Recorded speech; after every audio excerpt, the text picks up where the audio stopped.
it's just interesting, really. And I just hope that, with Bethesda going to Microsoft now, that they can sort them out a bit, because I do think they need.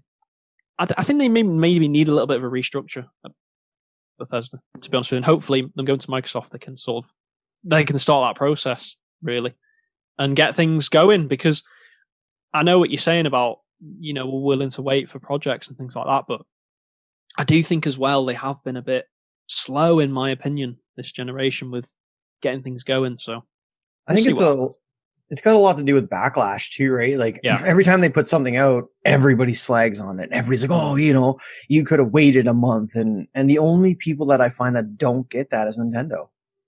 Yeah, that's true. Because they put out polished games, right? They're simple games. Don't get me wrong. Like I just finished Paper Mario and the Origami King. It was a great game. Like I love speedrunning. Like I'm a huge fan of GDQ and all that, right? And so every once in a while I'll play a game and see if I can get out of bounds. You know what I mean? Nintendo games, I find it so hard to get out of bounds. You know what? Actually, it's a good point you made there. I'm glad you brought up Nintendo, because I mean, I've got to be honest, I don't play on my Switch as much as my PlayStation or even my Xbox, but when I do go on my Switch on a game, I very rarely, I don't know if I've ever experienced a glitch on a Nintendo, a first party game anyway. I played the Mario All-Stars collection. Didn't have any problems with that. I've played, Zelda a little bit. No glitches at all there, from what I can remember. Even the Pokemon games, which you wouldn't expect glitches on them sort of games anyway. But no, I've literally no glitches or anything I remember. And you think of the difference between some of the games you play on PlayStation and Xbox, and it's night and day, really. It seems like the quality they have in terms of their testing at Nintendo is kind of unmatched, really. I think that's fair to say. They're different style of games, right? Like you have a game like Fallout 4 running on a Switch, right? It's not exactly going to be, like running on a 4K Xbox Series X, right?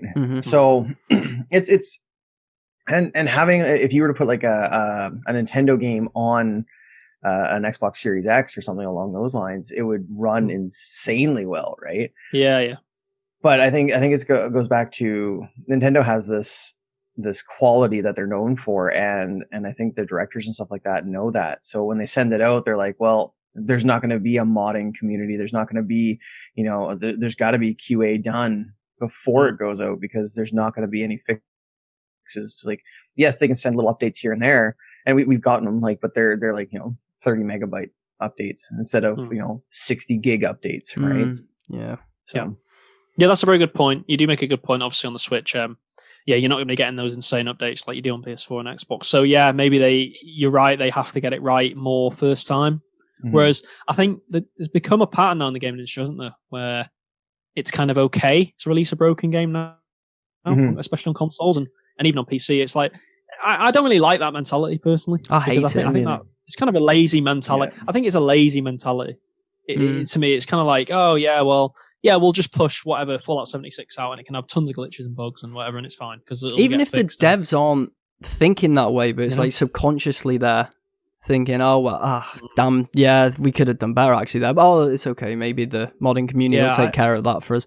It's like, I don't want patches either. Just give me a game. Like, that was one of the worst thing that came with obviously the generations of having updates given to you via Wi-Fi and different data transmissions, and now we end up with games just getting patched all the time and given different, like, look at the size of COD as well. I just reinstalled it for zombies. I'm not gonna lie, I had a bit of a break and was like, I can't play this game anymore because the hackers, and it was just really bad. So but my buddy was like, oh, the zombies are out. So I was like, okay, I'm gonna do it. Reinstalled 250 gigs. It's ridiculous. What? I mean, why? Did you two see that they reckon that Cyberpunk's going to have a ridiculously big patch when it comes out on consoles? I didn't see that. Because of, obviously, all this extra, like, not extra work, but this 3-week delay and stuff, that they reckon it's still not, the performance on consoles is still not going to be probably like it would be if they delayed it another 6 months. But obviously it's getting to the stage where it's like, we need to just get this game out now. So they reckon there could be maybe a 30, 40, 50 gig update. Great. Day one.